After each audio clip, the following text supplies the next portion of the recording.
করা হলো? লোকজনের তো ভোগান্তি হচ্ছে।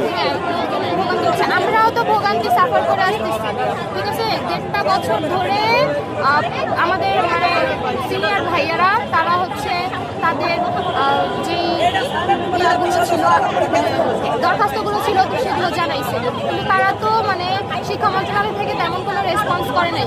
তো কিছুদিন না 1 মাস আগে যখন আমাদেরকে বলা হয় যে অধ্যাদেশ জারি হবে, কিন্তু আমরা আমাদের ভর্তি যেটা 24-25 সেশনের ভর্তি সেটা হচ্ছে যে যাতে তারা নেয় ক্লাস যাতে শুরু করে, কিন্তু আমাদের আলটিমেটলি আমাদের ক্লাসও শুরু হয় নাই।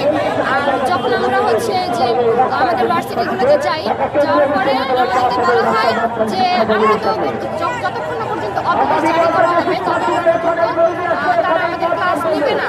তারা হচ্ছে কলেজের টিচার, তারা ভার্সিটির টিচার না, কিন্তু আমরা সেন্ট্রাল ইউনিভার্সিটির টিচার। সেক্ষেত্রে আমরা হচ্ছে যে অধ্যাদেশ নিয়ে আমরা দ্রুততার সাথে ক্লাস শুরু করতে চাই।